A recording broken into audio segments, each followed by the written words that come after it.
Maakii ji'a afuraffaa yookiin gara shanaffaa keessa kaayiroo kana dhufu maal yaadda qote? Wallaahi jee. Dhugamaan yoo dhufe garuu warra ijoollee dhiiraa kanneen hin amanan mana jaraatitti hin bu'u. Na bira.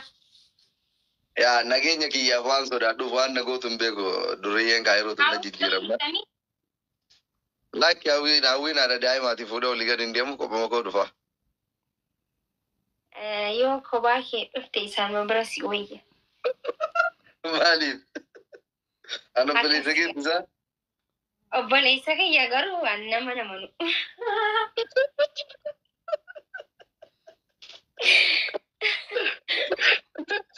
Dhugaa baay'ee gadda baay'ee.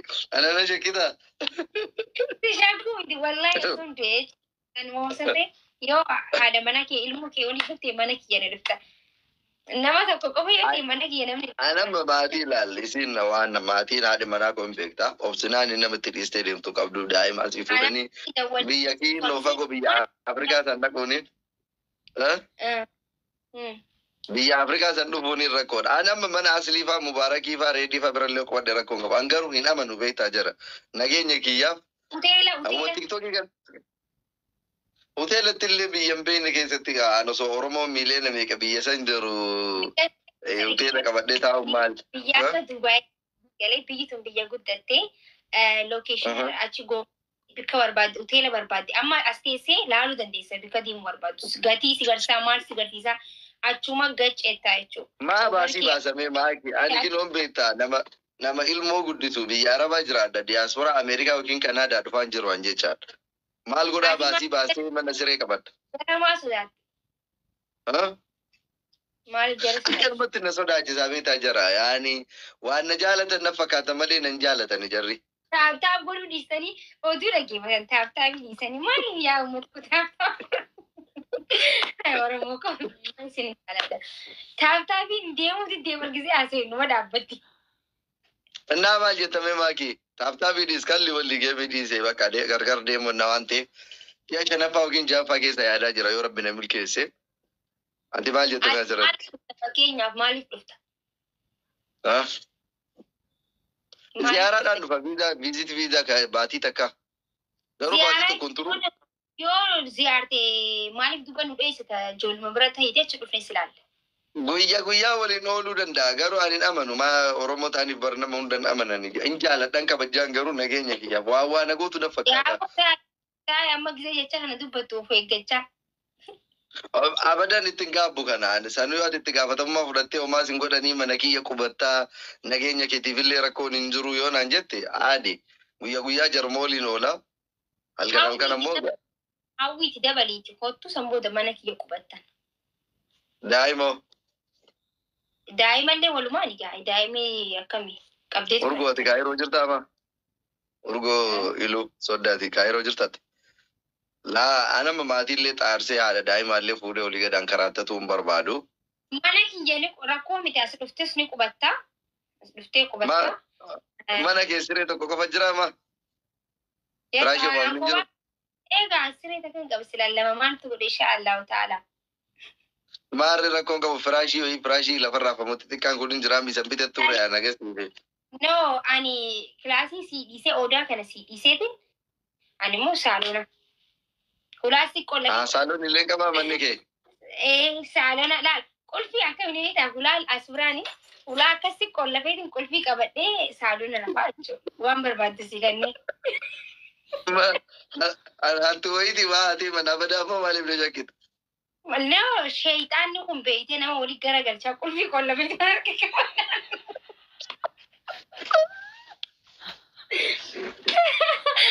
wallahi osoo diyaan nama ni beektaa.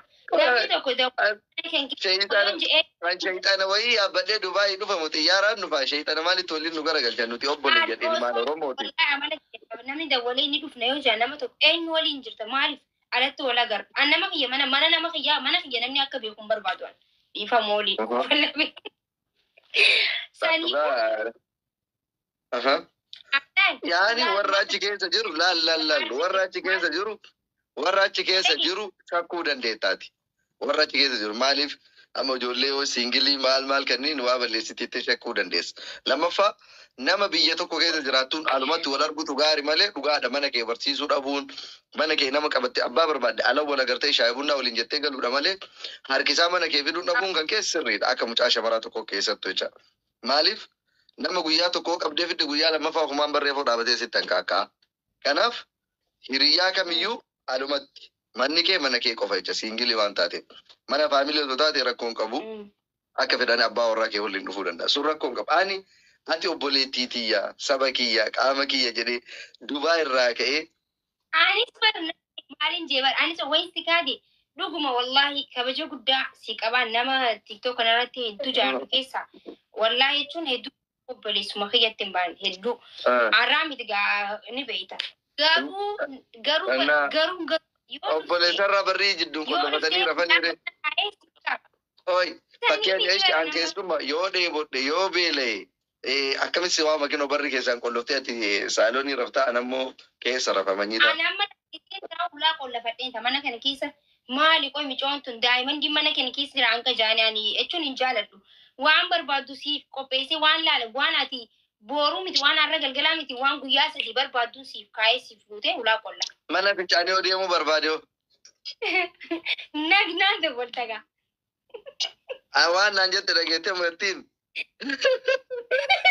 Urgoo inni waan jette laal waan naan jette maan shayxana yaabbadhee dhufaa naan lakki ati shayxana yaabbattee dhuftu shayxana kaayee tu hamaadha saniif shakkitee naan jette. Haguma fedhe koy haguma fedhe shayxanni kaayee hamaa yoo ta'e obboleettii nama yaabbachiisa. Sanii fi miti bar sani maafi miti jechuun akkanumatti. Galee seera kiyya kuna yoo obboleessa ati obboleessa kooti gizee naa bilbilta asuma bar manni guutuudhaan saaloona qabaa waan qabaa minnaa daawwadhaa akkan. Yoo tarii ati rafti qoy ana fincaan na qabe haa jennu cinqame fakkeenyaaf ati ammoo raftee jirtu silkiin irraan kaastu yaani maal godha aayilaandii wayiititti onnaa jedhamu maskootii irra.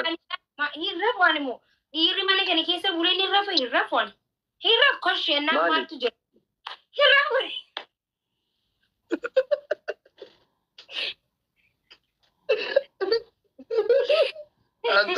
Antuutu maafadurree walitti aanee jettu biree. Numaaltu ni rafaa. Inshaallah anka ati deemtutti hin rafu. Jechuun waan barbaadu. Akkama guyyaa takka illee namni waa rakkatee dhufee illee maal kana mana kee buleen beeku namni takka illee urgaati mana kana qabatte. No hin bulu kam. Hoteelan qaba yoo hoteela maallaqa kiyyaan hoteela malee mana kiyyan. Anammaa mana arsite maa rakkataa wayii na seeta moo ayyaana Oromoo ziyaaruu dhufe malee jaartii qabaa maal qabaa maal. Siifi miti bara nama siif jecha miti bara wanni jechuun jiru akkana godhaa jechuu barbaadeeti malee siifi miti ani obboleessa kiyyaa. Maana arsata anayyuu akkamitti abbaa barbaadde amma fakkeenya warra akka siingilii kanneen osoo gootee akkas. Nama akka kiyya maatii qabu abbaa beeksisaba abbaa ilmaa kana maal godhu irraa qollofatu barbaachisa.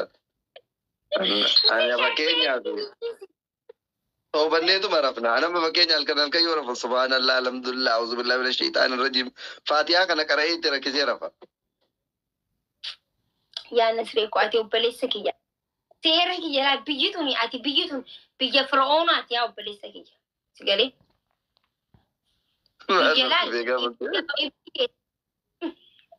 Biyya Fir'oonaati. Eega biyya Fir'oonaati biyyi tun. Kanuma osuma waan biraatu osoo hin ta'in osuma bakka akkanumatti loltee lafaa kaatee wallallee yoo wal tumne yoo. Eegaa sanuma. Anafa deemu. Yaa obboleessa kiyya biyyi tun. Anti jammar maa keessattu akkas jedhee boksiilee jaalata malee annama nagaa ta'uu kiyyan beektaa. An diritti amanaa salaamaa fi mangadiidhaan nama deemu. Anamma qoy fakkeenyaaf sandhiis amma rabbi haa godhu fakkeenya ati ziyaaraa Dubaay kana dhufte haa jennu. Akka tasaa taatee yoo Dubaay namni ati baay'inaan walitti dhiyaatu tokko anuma dhufte na dawwalte na fuudhette si fuudhee mana kootitti siin galee akka carraa ta'e ammoo hawwiin yookiin hajamaafuu yookiin maaliif iyyuu adeemtu yoo mana hin jirre manni kiyya kifilii tokko ta'e akkam goota jidduun maggaarajaa itti goonamoo komborsaatoo itti goonee cufnamoo akkam goota. Wallahi amana kiyyan beek namoonni jechuun ni deemara isii jalan deeman. Fakkeetiin deemtee hundaba. waliin hin deema. Anaafatti tasuma amma osoo hawwiin dalagaafillee meeshaa bitatuuf suuqamaa ta'ellee walumaan deemta malee ana waliin mana duwwaa keessan teessu. Walumaan hin deema. Ansi shakkuu fi miti garuu an waliin hin deema. Ay waan amantuuf malee geessii waliin deemtu. Saniif wallaahi saniif miti. Koy. Mana hindu nama hunda moo silaa akkam. Akkam. Yaani dhiirotuma hundayyuu fakkeenyaaf amma biyyuma sanitti nama haadha manaa qabu wayii osoo mana isaa dhaqxee. Ati yoo ati mana amma tarimee suuqa dhaqee atu keessummaadha waan taateef waa ittiin si keessummeessan maakii suuqa deemee yookiin gulliitti deemee yookiin supparmaarkettii deemee waan garagaraa bitee dhufaa asuman na eegatu sin jettee abbaa warraa isii waliin dhiistee si deemte akkam goota. Wallaahi hin taa'u mana sana jechuun yoo akkam walitti jabaannee fira taane malee ani ammas fuula guuree hin taalaan akka nama tumamee taa'utti hin jaaladhu ni beektaa numaatti hin jaaladhe malee nama shakkeetti miti. Maali boossi tumanii si quntuutan hanqa namni naan jiru takka takka kanatti hin ta'a. Jaadhiban anama mana hojii wallaahi akka arjee hin taalaan.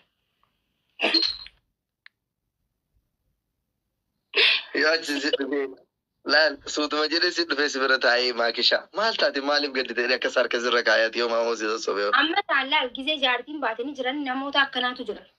Jechuun isaan amma shakkiidhaan miti ni beekta an akkamii amma mana hojii gaafa hin deemee tokko jira ni beekta hojii deemeeti akkanatti bat jaabeeti ati namni osoo waan biraa yaadin akka namni waan biraa yaadu maati fiidaan haa jedhee humni coofee jitanii. Mana dalagaa walitti deemnee mana dalagaa laalee haara'u. Anumaa bara waan hin taane na yaachiste ilaala. An dhugamatti warra dhiirotaa kana hin amanu. Akkuma ammatuma dhiira amanatu kana warra dhiirotaa wala Dr. Asilii wala Abdussee wala Mubaarak maal kana amanee mana jaraan bulan nageenya kiyyaaf jecha fagomatti jaaladhaan malee jecha. Garuu ati akkamitti ana na shakkuu dandeetta kifilii sirraa. Shakkuu fi miti bar namni tokko bar amala isaatu jira ni beekta. Wallaahi an gaafan biyya tana dhufe taariba dhufe jechuun ijoollee waliin dhufne yoo siimanii dandeessa walu.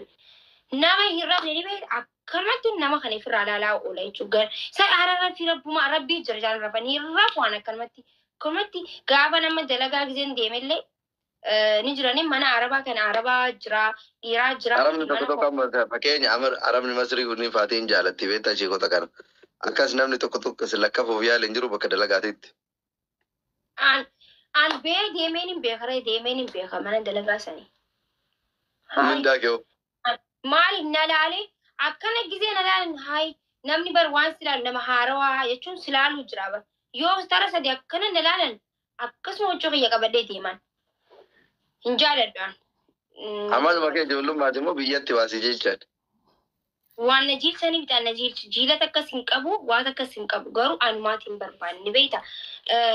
Ni jiraami saayiba tiyya takkaatu jira bakka natti hin tolu. Amala bareedaadha garuu nama akka keenya biyya fagoo irraa deemee miskiina oromummaaf nama ziyaaruu dhufu kan obbolummaa nama laaluuf dhufu garuu bifa saniin keessummaa kifilii addaatti galchanitti qollofuun akka hattuu tagabii natti hin fakkaatu beekta oromummaan maali. Sitti hin qollafu ani amma gaazexeen akkanatti qollafta sitti hin qollafu ijoolleenis ni jirti waan ta'eef sitti hin qollafu kun taa'ummaaf hin jeemal sitti hin qollafootu. Qollofuma sanuu wayyaa takkas gaaddidhuma namaa sodaatana anumaa mashokoo kiyyoo dhageette waa jirti ati iyyite yoo namni na iyyaa'ee dhufe maal ta'an booda. Akkam.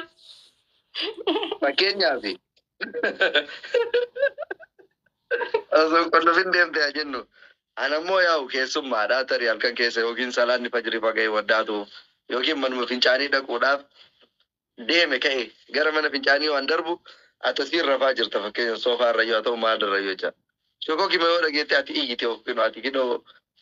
Eneeyyuu no waan akkasiisanii sodaadhan waan nama gizee waan koshko dhiigee nama dura waa laalu san akkas waan akkasiisan hin jenne bara.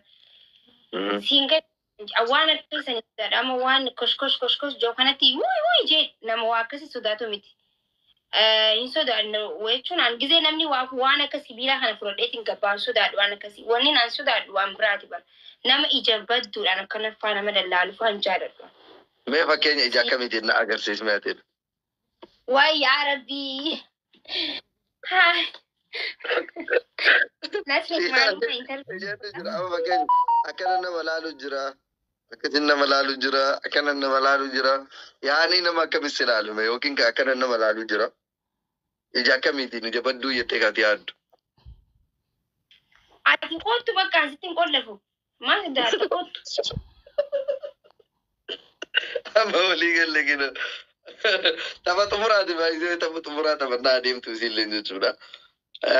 Arrabaa mataa nagootee beektaa.